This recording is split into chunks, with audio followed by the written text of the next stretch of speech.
In this video, we are going to practice finding the work done by different forces. Now take a look at this setup. We have a worker moving a heavy box and loading it into a truck. And you can see the entire trip has two distinct parts. First, the worker pushes the box up the ramp. And then they continue pushing it along a level floor and right into the back of the truck. Our main task is to calculate the work done by three specific forces: the gravity, the friction, and the worker's applied force over the whole journey. Okay, before we start, let's quickly review the general formula for finding the work.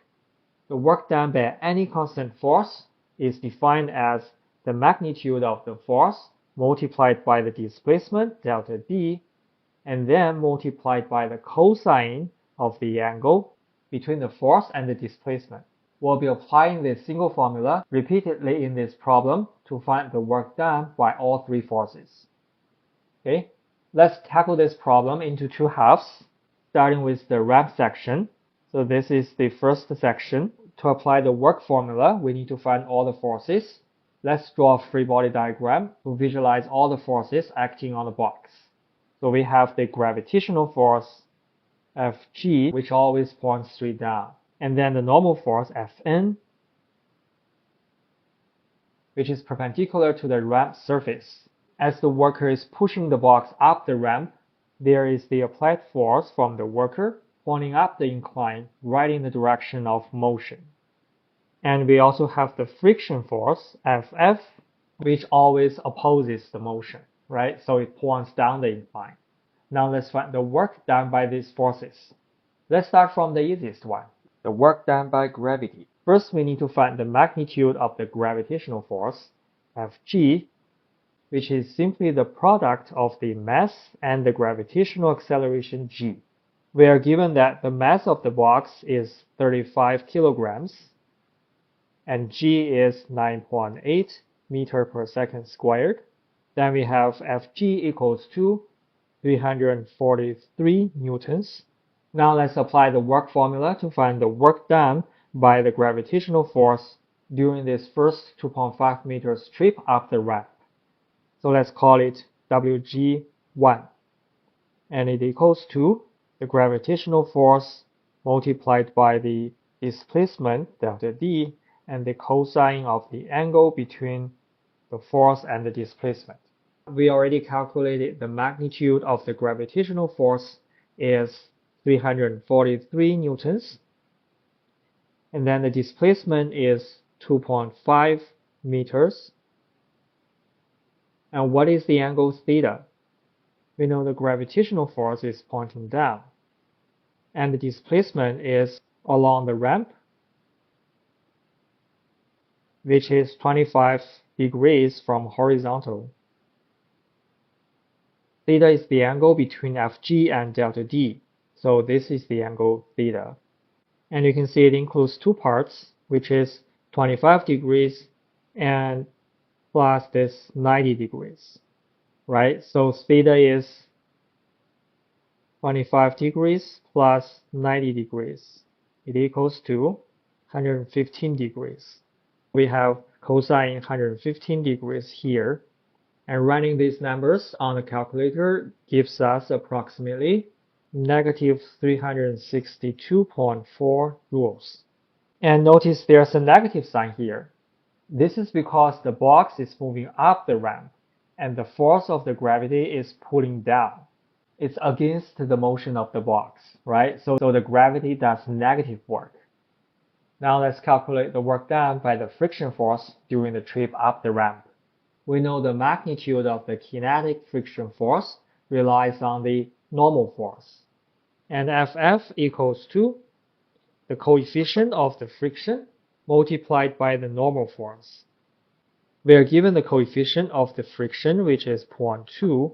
Now we need to find the normal force, Fn. Going back to our free body diagram for the ramp, the normal force is perpendicular to the ramp surface. To find this normal force, the easiest way is to set up a tilted coordinate system. We'll set the x-axis parallel to the ramp surface, which is also the direction of motion, and the y-axis is perpendicular to this surface. In this system, only the gravitational force is not aligned with an axis, right? So we need to decompose it into its x and y components. So we can create a right angle triangle with FG being the hypotenuse. This short one is FGX, and this one along the y-axis is FGY. Now, because the box is not accelerating along this y-axis, right? So the forces along this axis must be balanced. That means the normal force Fn must be equal to the perpendicular component of this gravity force, Fgy. Looking at the geometry, let's draw it bigger here. So this is Fg, and this is the Fgy component, and this is the Fgx component, and this is the right angle, and this angle is the angle of the ramp, which is 25 degrees, and you can see this Fgy is the adjacent side to the 25 degrees angle, right? So we have Fn equals to Fg multiplied by cosine 25 degrees. Okay, so now let's substitute this expression into this Ff equation. So we have Ff equals to the coefficient mu multiplied by Fn is Fg cosine 25 degrees. Now we can find the magnitude of the friction force, which equals to 0.2 multiplied by Fg, which is 343 Newton, then multiplied by cosine 25 degrees, and this gives us 62.22 newtons. This is friction force. We can find the work done by the friction in the section 1. It equals to Ff multiplied by the displacement, and then multiplied by cosine the angle between the Ff and the displacement. Now friction acts down the incline, and displacement is up the incline. So the angle between them is 180 degrees, right? So we need to multiply cosine 180 degrees here. And it equals to Ff is 62.22 Newton. Delta D again is 2.5 meters. And cosine 180 degrees is -1. So this gives us work done by friction is -155.6 joules. Again, we get a negative work value, which is expected because the friction always opposes motion, draining the energy from the system, right? What's next? We need to calculate the work done by the worker's applied force over that 2.5 meters ramp. Again, let's start by finding the magnitude of this force. Going back to our free body diagram, notice this applied force Fa is along the x-axis. What are other forces along the x-axis? Opposing this applied force, we have this friction force Ff, and don't forget this x component of the gravitational force. Because the box moves at a constant speed, there's no acceleration along the motion or along the x-axis. In other words, the net force in x direction must be 0. Therefore, the forces along the x-axis are balanced. And this gives us the Fa, the applied force, must be equal to the friction force Ff plus the x component of the gravitational force. Right, so let's write it here. Fa equals to Ff plus Fgx. We've already calculated the Ff. Fgx is the opposite side of this right angle triangle. So Fgx is Fg multiplied by sine 25 degrees. Right? So we have Ff is 62.22 Newton plus Fg is 343 Newton. We've got here multiplied by sine 25 degrees, which is 0.42. That gives us Fa equals to 207.1 newtons. Now for the work done by the applied force, Wa, in the first section, it equals to Fa delta D, then cosine the angle between Fa and the displacement. So this time the applied force, Fa, and the displacement, delta D, are both pointing up the ramp in the same direction. So the angle between them is 0.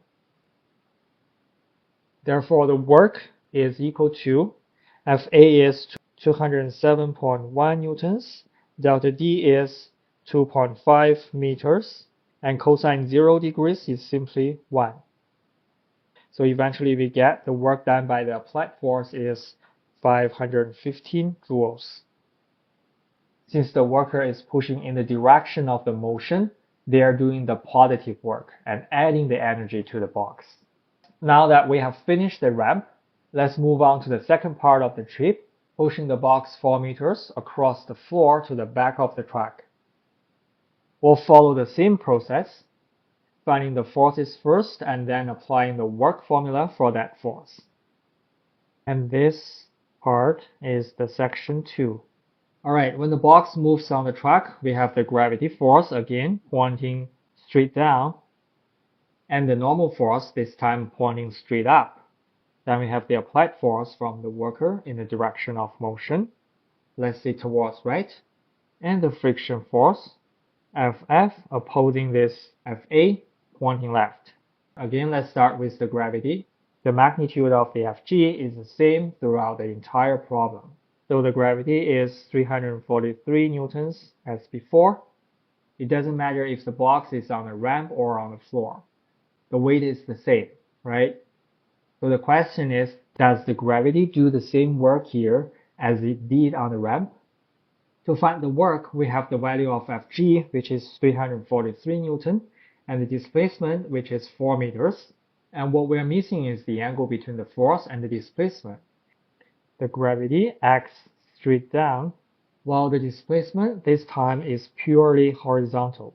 So the angle between the force and the displacement is 90 degrees, right? So the work done by the gravity in the second section is Fg multiplied by delta D and cosine 90 degrees. Because cosine 90 degrees is 0, then the work done by the gravity over the level floor must be 0, regardless the force or distance, right? It makes sense because there's no height change when the box is moving on the level floor. So when the box is moving on this level floor, the work done by the gravity is 0. Alright, then let's move on to the friction force. Again, to find the friction force, we need to find the normal force, right? Because Ff is mu Fn. This time the normal force balances the gravity. So we have Fn equals to Fg. The coefficient mu is 0.2 and Fg is 343 newtons. And this gives us 68.6 newton.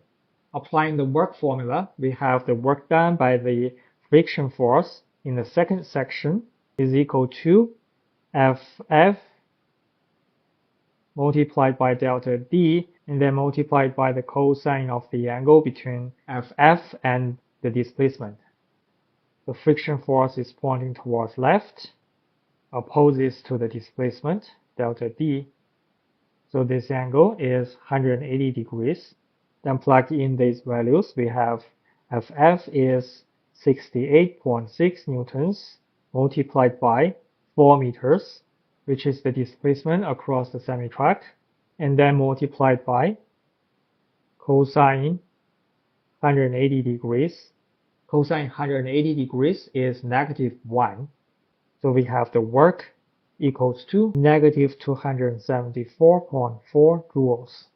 Okay, now the last force to consider for the second part is the work done by the worker's applied force, Fa. Because the box moves at a constant velocity or speed, the net force in the horizontal direction must be 0.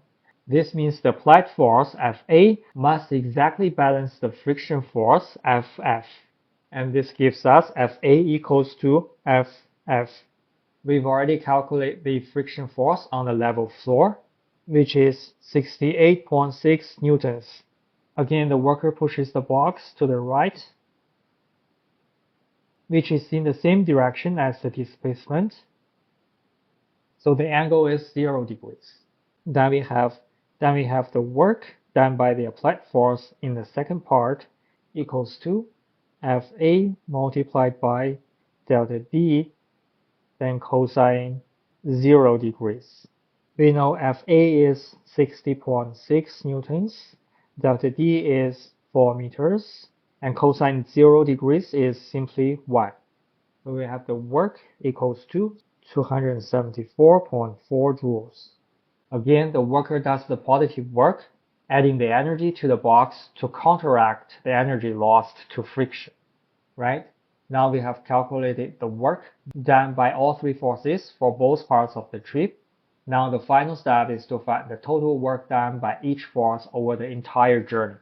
So let's put the total work in this column. The total work done by the gravity is negative 362.4 joules plus 0 joules, which equals to negative 362.4 joules. The total work done by the friction force is negative 155.6 joules plus negative 274.4 joules, which is negative 430 joules. Then the last one is the work done by the worker, or the applied force. It equals to 518 joules plus the second part, 274.4 joules, which gives us 792.2 joules.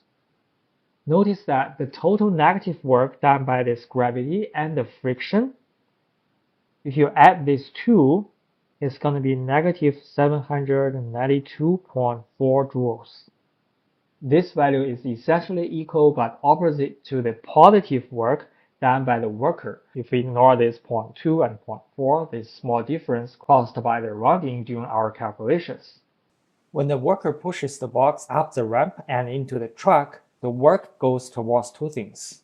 Partially used against the gravity to lift the box to a higher elevation, and partially used against the friction acting between the surfaces.